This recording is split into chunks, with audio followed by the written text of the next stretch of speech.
예, 11번 문제입니다. 11번. 다음 신문 칼럼의 입장만을 보기에서 있는 대로 고른 것은? 오늘날에는 생사를 좌우하는 주요 신체 기능을 기계로 대체함으로써 심장박동, 순환, 신진대사 등을 유지시키며 생명을 연장할 수 있게 되었다. 이는 죽음의 자연적 진행 과정을 기계적으로 조작할 수 있음을 의미한다. 그런데 회생 가능성이 없는 환자의 생명을 인위적으로 지속시키거나 단축시키는 것은 죽어가는 사람의 인간답게 죽을 권리를 침해하는 것이다. 죽어가는 사람의 인간답게 죽을 권리를 침해하는 일이다. 인간의 존엄성에는 죽어가는 사람의 존엄성도 포함된다. 인간의 존엄성에는 죽어가는 사람의 존엄성도 포함된다. 이 문장이 핵심인 것 같네요. 예컨대 불치병 환자에게 심폐소생 장치를 연결하여 연명치료를 지속하는 것보다 환자의 존엄성 유지를 위해 심폐소생 장치를 연결하지 않는 것이 바람직하다.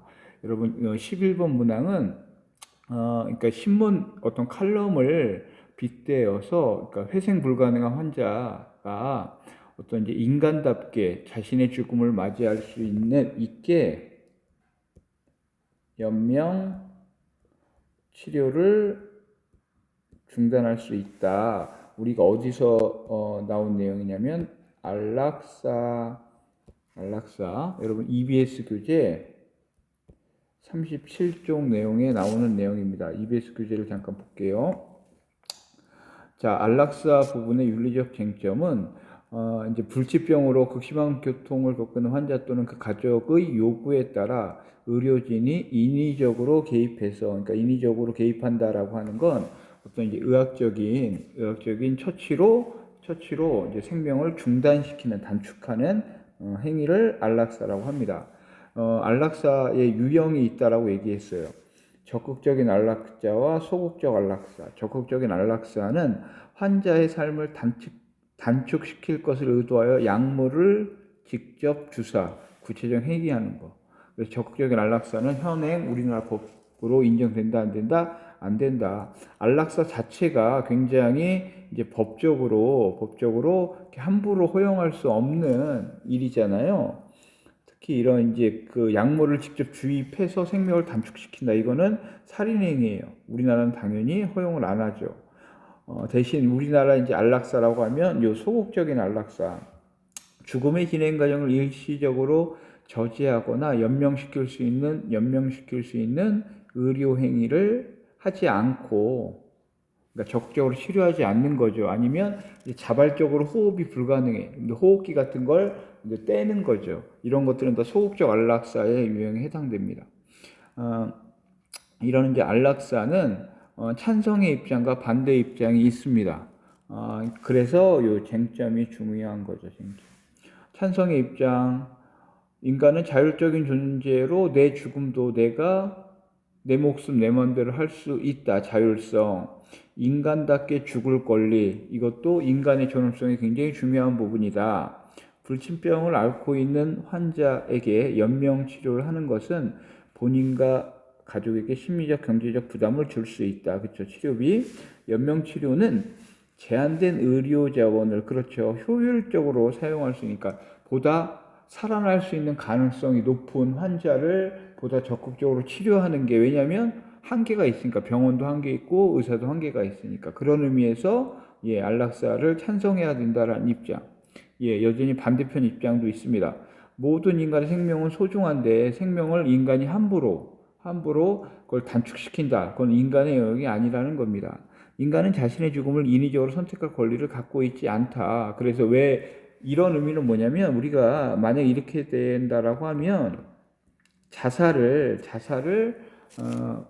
이제 뭐 무한대까지는 아니지만 자살을 이렇게 이제 일반적으로 받아들일 수 있게 될 수도 있겠죠. 삶이 고통스럽다는 이유로 죽음을 인위적으로 앞당기는 행위는 자연의 질서에 부합하지 부합하지 않는다. 의료인의 기본 의무는 생명을 살리는 거죠. 그죠? 의사의 어떤 직업 윤리에 있어서는 최선을 다해서 생명을 살리는 것인데 환자의 죽음을 앞당기는 의료 행위를 해서는 안 된다라고 그래서 찬성과 반대 입장이 명확히 남아 있습니다. 그리고 이제 소극적 안락사와 적극적 안락사를 구분하면서 여러분 자발적 안락사, 비자발적 안락사, 반자발적 안락사. 자, 자발적 안락사는 환자가 직접적인 동의가 있는 경우, 그래서 보통 이제 살아생전에 이런 것들을 작성해 놓겠죠. 만약에 내가 뭐 예를 들면 뇌세 상태에 빠지거나 그런 위중한 상태에 빠졌을 때 보다 적극적인 치료를 하지 마라. 그래서 대표적인 게 이제 심폐소생술 같은 거 하지 마라. 라고 미리 이런 것들을 해 놓을 수 있어요. 이런 건 자발적 안락사를 이제 내가 사전에 이렇게 체크해 놓을 수 있다는 거예요. 자, 반자발적 안락사는 환자의 의사에 반하는 경우. 그러니까 나는 만약에 엊그저께 이제 뉴스에도 그런 게 나왔습니다. 아버지와 아들 두 가족이 살고 있었는데 아버지 갑자기 뇌출혈이 온 거야. 그래서 혼자 거동할 수도 없고, 근데 아버지는 살고 싶은 의지가 굉장히 강했다라고 얘기해요. 이게 기사만 보면. 근데 아들이 20대 초반인데 병원에 당연히 입원시켰죠. 근데 이제 엄청난 치료비가 드니까 이 아버지를 더 이상 치료비 감당이 안 돼서 집으로 모셔왔어요. 그런데 모셔온 그날부터 아예 돌보지 않은 거예요. 아니, 적극적으로 물 한 모금 안 줘서 결국엔 사망에 이르게 한 사건이 일어났습니다. 그래서 이제 결국 유죄 판결을 받았는데 환자는 살고자 하는 의지가 있는데 안락사 시킨다. 이것도 역시 뭐 살인행위에 준할 수 있겠죠. 그러니까 처벌을 받았겠죠. 자, 비자발적 안락사는 이러한 자기의 의지를 확인할 수 없는, 그러니까 예를 들면 갑자기 교통사고를 당했다거나 사전에 그런 걸 안 해놨는데 이제 그런 게 비자발적 안락사가 되겠죠. 하지만 그래서 이러한 경우에는 환자 가족들에 의해서 의사를 묻게 되는 경우죠. 다시 문제로 돌아가겠습니다. 결국 이것은 이 칼럼은 안락사 인간의 존엄성에 있어서 환자의 어떤 이제 회생 불가능한 환자의 어떤 연명 치료를 좀 중단할 수 있게 해달라는 입장이죠. 그래서 이 입장을 고르는 겁니다. 맞죠? 그러면 이제 기억 니은도 고르면 됩니다. 기억, 회생 불가능 환자일지라도 존엄하게 대우해야 된다. 그렇죠? 존엄하게 대우한다라고 하는 건 그 사람의 의견을 존중한다라고 하는 거예요. 그래서 고통 속에 살아있는 것보다 나는 뭐 편안히 죽고 싶다. 그 사람의 의사가 그렇다라고 하면 존엄하게 대우한다라고 하는 게 그런 의미죠. 맞죠?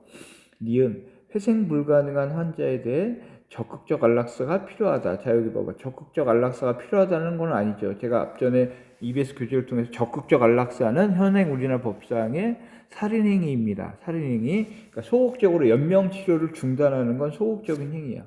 적극적으로 약물을 투입한다? 그건 살인행위가 될 수 있다. 틀렸죠? 회생 불가능한 환자에게는 인간답게 죽을 권리도 있다. 그렇죠? 존엄사라고 표현하죠. 존엄사.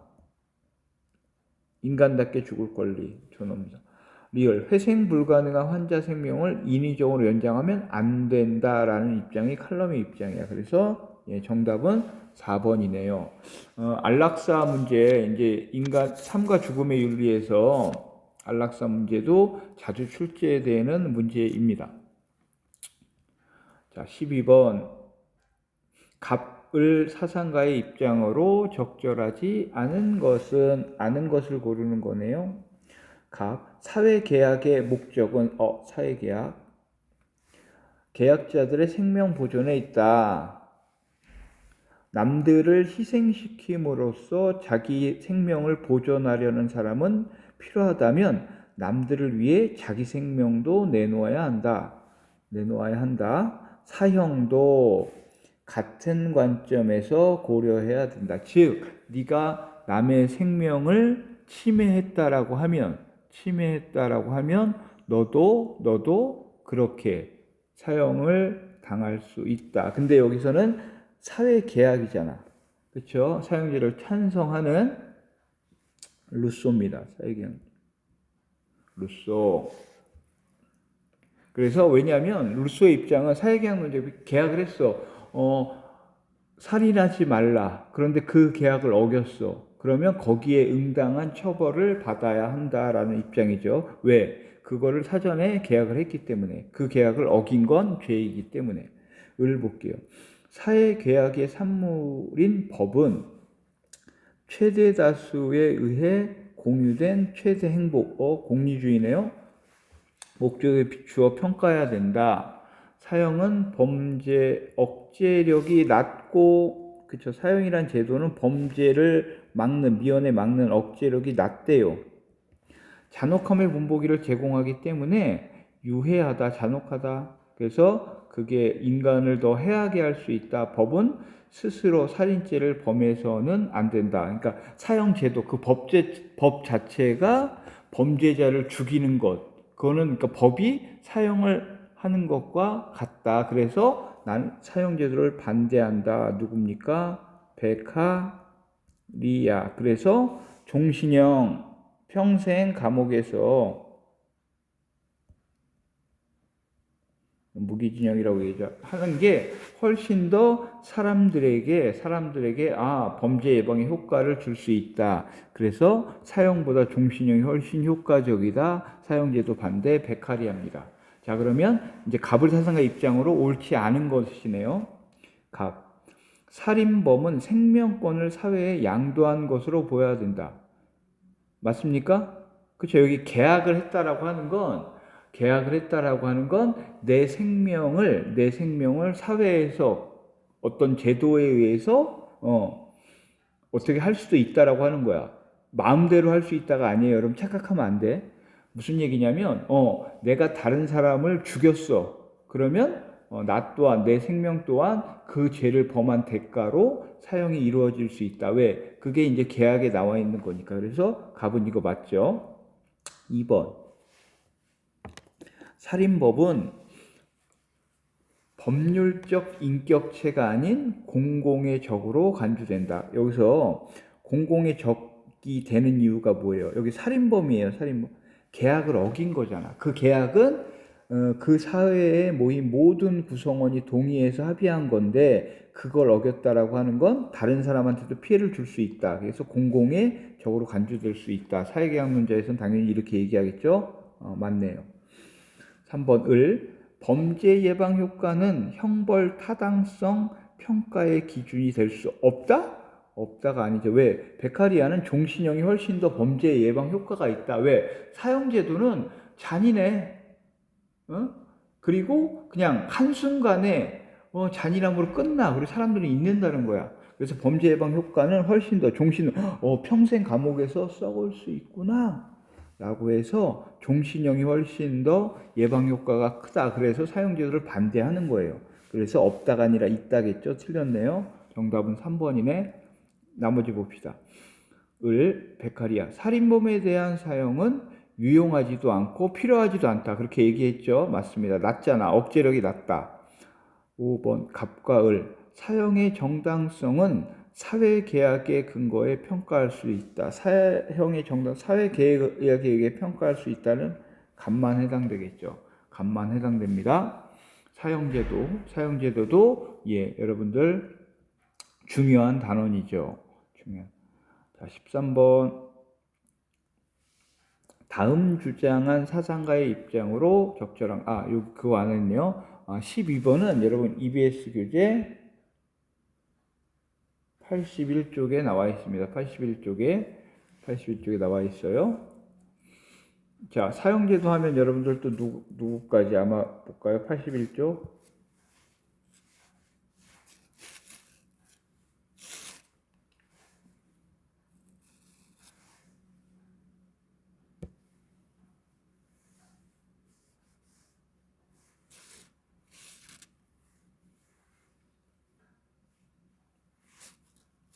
지금,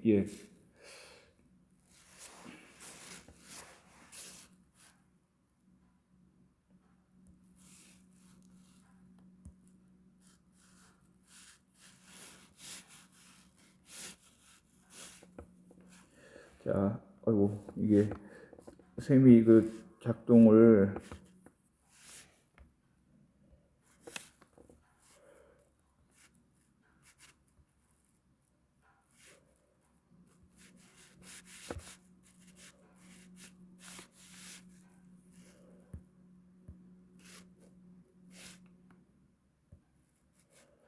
예, 작동하는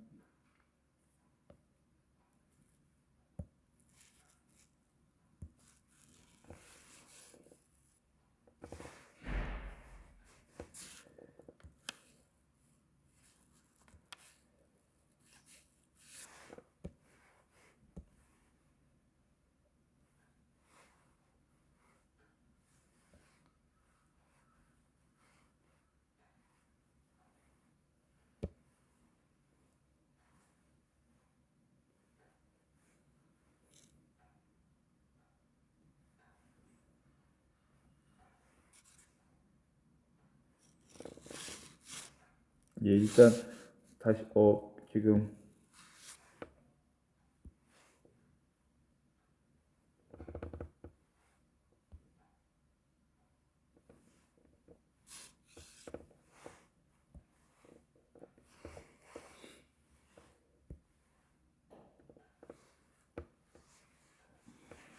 예. 이거 아까 선생님이 예, 80 형벌은 81쪽이라고 했습니다.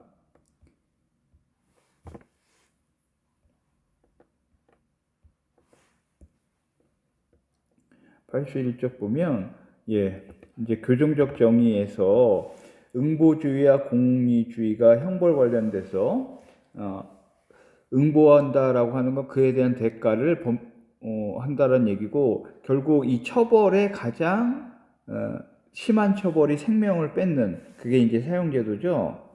자, 대표적으로 우리가 배웠던 칸트, 루소 이 두 사람은 예, 사형제도를 찬성하는 겁니다. 반면에 베카리아는 이제 반대하는. 그래서 루소는 사회계약론적인 관점에서 계약을 했기 때문에 사형제도를 찬성할 수 있는 거고요. 칸트는 응보주의 관점에서 인간을 목적으로 대우하라고 했는데 그걸 어겼기 때문에 응당한 처벌을 받을 수 있다. 응보주의인 거죠. 예, 여러분 사형제도도 잘 알아둬야 하는 어떻게 보면 뭐 꼭 나올 수 있는 문항이다라고 이렇게 얘기를 하겠습니다. 다시 이제 예, 문제로 돌아갈게요. 다음을 주장한 사상가의 입장으로 가장 적절한 것은 미는 아름다움은 도덕의 상징이다. 바로 얘기했네. 도덕성이 있다. 바로 이 점에서 아름다움은 만족을 주며 모든 사람에게 동의를 요구하는 것이다. 누군가가 무엇인가를 아름답다고 한다면 이는 다른 사람들에게도 똑같은 만족을 요구하는 것이다. 이때 그는 단지 자기 자신만을 위해 판단하는 것이 아니라 모든 사람을 위해 판단하는 것이다. 뭐 공공성이 있어야 되니까 미는 단순히 아름다움만 추구하는 게 아니라 다른 사람한테도 그 아름다움을 느낄 수 있게 해야 된다. 예술은 그래야 한다라고 주장한 예, 누구일까요? 도덕성 예, 여러분들 칸트입니다. 칸트. 여러분 그 EBS 교재 140쪽에 나와 있는 건데요. 예술과 관련돼서 한번 볼까요?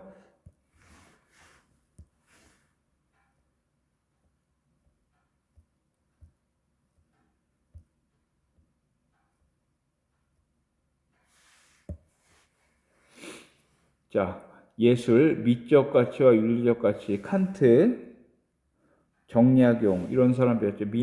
미와 선은 형식적으로 유사하므로 미는 도덕성의 상징이 된다. 이 예술을 얘기할 때 그쵸, 신미주의와 또 하나 뭘 배웠습니까? 예. 도덕주의. 즉 예술은 어떤 도덕과 대표자 뭐 플라톤, 톨스토이. 그래서 모든 예술은 올바른 행위를 포함하여 도덕적 교훈 같은 것을 가져야 한다라고 얘기를 하고요. 뭐 대표적으로 이제 유교도 그렇고 그러면서 그거에 반대했던 게 묵자의 비약 사상 풀어본 적이 있을 겁니다. 반면에 예술은 예술 그 자체여야 한다. 대표적인 사람 와일드, 뭐 스핑커 이렇게 얘기를 합니다. 그리고 이제 대수능에도 이렇게 도덕주의와 신미주의 예술학에서 나왔고 지금 나온 게 요 칸트 부분입니다. 칸트. 자, 그래서 도덕주의다.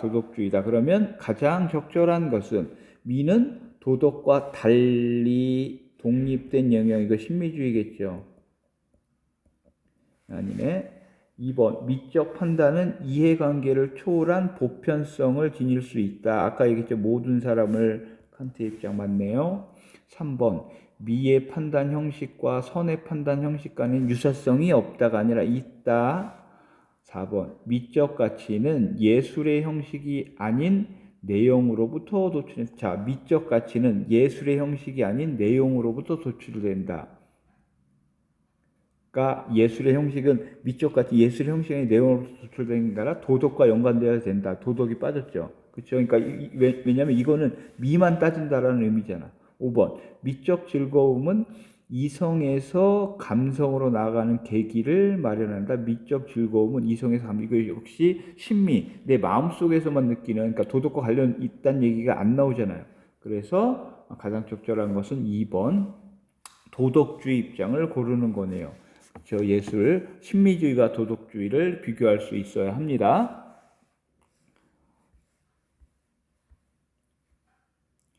자, 다음을 주장한 사상가의 14번 문제입니다. 14번 다음을 주장한 사상가의 입장만을 보기에서 있는 대로 고른 것은 의사소통이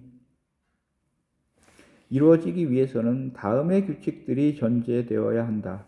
언어능력, 행위능력을 지닌 모든 주체가 담론, 이상적 담론 상황 누굽니까?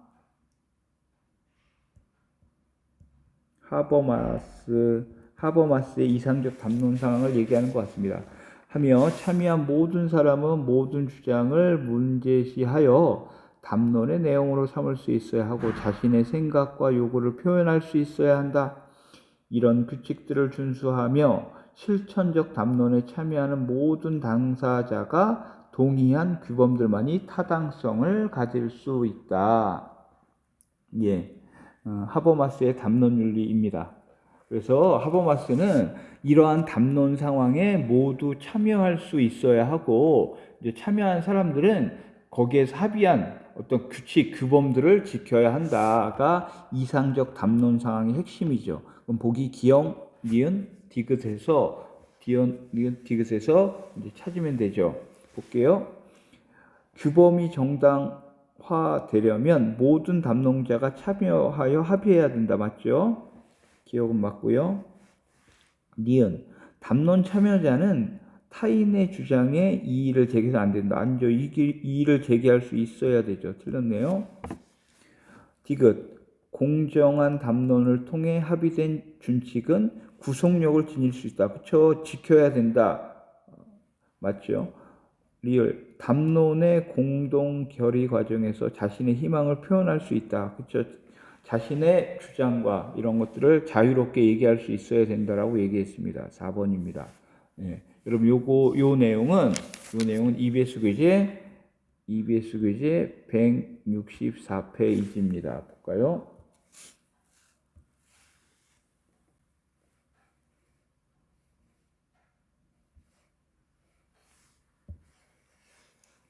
소통과 담론윤리에서 소통과 담론의 필요성이 나와 있고요. 뭐 대표적으로 원효 화쟁사상. 그래서 불교의 모든 종파와 사상을 분리시키지 말고 높은 차원에서, 그러니까 부처님은 한 명인데 높은 차원에서 하나로 종합하자. 원효의 화쟁사상. 자, 공자의 화의부동 같은 개념입니다. 조화의 중요성을 강조한 거고요. 하버마스 지금 나와 있는, 아마 하버마스도 자주 출제가 됐고 앞으로도 나올 겁니다. 의사소통의 합리성, 이성적 담화 상황. 그러니까 어떤 이상적으로 대화의 상황을 우리가 만들어줘야 한다. 우린 그걸 현대에서 이제 공론의 장이라고 하고 실제 이런 것들은 현대에서 굉장히 중요하죠. 됐습니다. 자, 15번. 가불병 입장을 나의 그림으로 표현할 때 A부터 D에 해당하는 적절한 진술을 말하는. 자, 역시 15번도 뭐겠어요? 형식. 이 형식의 문제는 꼭 나온다. 가불병 세 사람을 알아야 돼. 그쵸? 그 다음에 벤 다이어그램이네. 벤 다이어그램. 그래서 일단 가불병이 어떤 주장을 하는 건지 누구인지 먼저 알아봅시다. 재산 소유 민주주의는 원초적 입장에서 우리가 아는 단어 채택된 정의의 두 원칙, 제1원칙, 제2원칙 표현하는 모든 주요한 정치적 가치를 실현할 수 있다. 누굽니까? 원초적 입장 롤스, 정의론 얘기했던 롤스네. 정치 공동체에서 부를 전제적으로 사용하는 것은 부당하다. 어떤 사회적 가치도 다른 가치로 전환되어 다른 영역을 침해해서는 안 된다. 자, 영역이 나오죠. 영역. 우리가 정의론 배울 때 정치인은 정치 영역만, 경제인은 경제 영역만 이렇게 해서 어떤 이제 권력이나 힘을 가진 사람들이 정치, 경제 모든 면에서 그 힘을 발휘해서는 안 된다. 그래서 복합 정의를 얘기했던 누굽니까? 왈처네요. 최소 국가는 정당화될 수 있다. 최소 국가는 가장 포괄적인 국가이다. 이보다 더 포괄적인 국가는 개인의 소유권을 침해한다. 그러니까 최소 국가가 개인의 권리를 침해하면 안 된다. 개인의 소유권이 가장 중요하다. 누굽니까? 노식.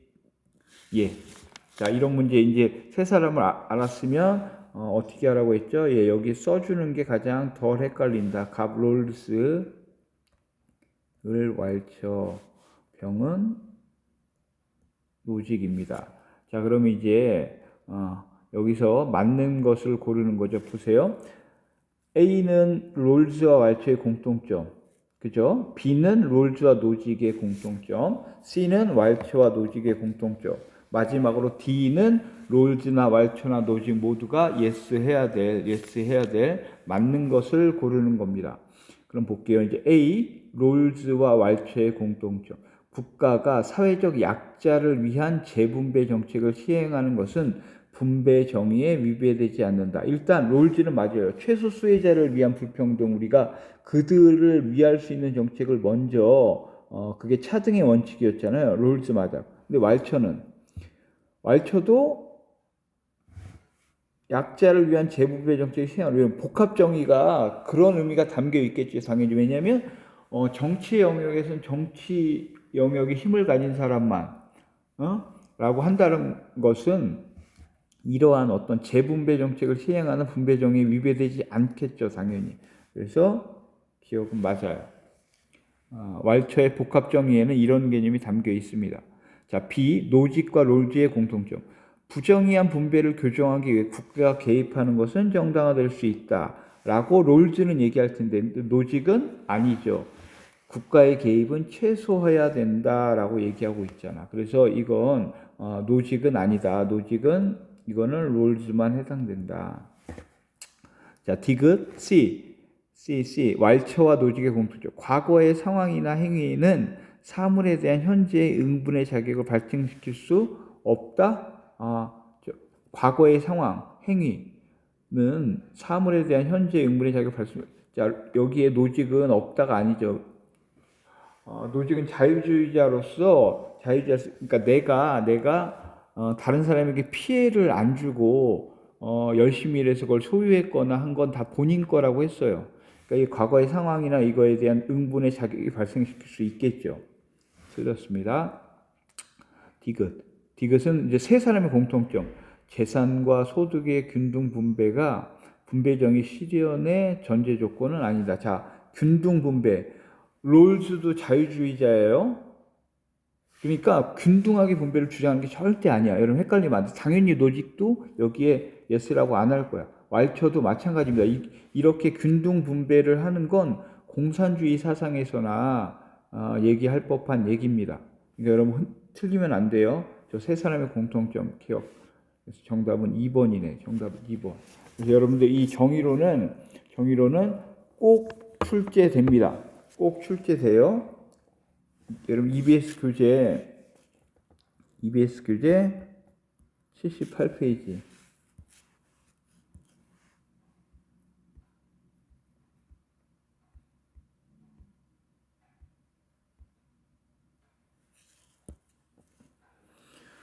자, 분배적 정의 기준, 절대평등, 필요, 능력, 업적에 따라 분배하는 장점이 있지만 문제점이 있더라. 그래서 다양한 정의가 마르크스 나오죠. 아까 공정한 분배, 능력이나 필요에 따라 공정한 분배, 마르크스 대표적인 공산주의. 자, 롤즈의 정의론. 그래서 제1원칙은 평등한 자유원칙, 자유를 최우선적으로 중요시하는 롤즈도 역시 자유주의입니다. 자유주의. 하지만 사회적인 약자를 위해서 불평등은 차등의 원칙으로 약자들에게, 최소수혜자에게 어떤 최대의 이득이 가도록 세팅하는 것은 가능하다. 그 다음에 공정한 기회 원칙. 반면에 노직은 취득 이전 교정, 이게 법을 어기지 않고 타인에게 위배되지 않는 한 소유권은 개인에게 있다라고 주장하는 사람이죠. 이러한 것들은 다 어떤 우리가 절차를 통해 만들 수 있는 결과를 따지는 게 아니라고 했습니다. 그래서 롤즈나 노직 다 절차적 정의에 해당되고요. 여기 나있는 왈처 복합 평등으로서의 정의, 다양한 삶의 영역에서 각기 다른 공정한 기준에 따라 사회적 가치가 분배될 때 사회 정의가 실현된다. 이것은 공동체의 역사적, 문화적 맥락에 따른 다양한 어떤 정의 기준, 그러니까 그만큼 사회가 복잡해지고 있다라고 하는 걸 얘기하면서 얘기를 하고 있습니다. 왈처의 복합평등 정의. 자, 이렇게 해서 여러분들 지금 15번까지 문제를 풀었고요. 이제 다음 시간에 마지막으로 16번부터 20번까지 문항, 16번부터 20번 문항 풉니다. 여러분 미리 꼭 한번 풀어보고, 본인이 꼭 풀어보고 설명을 듣는 것이 훨씬 더 효과적이라는 거 다시 한번 말씀드립니다.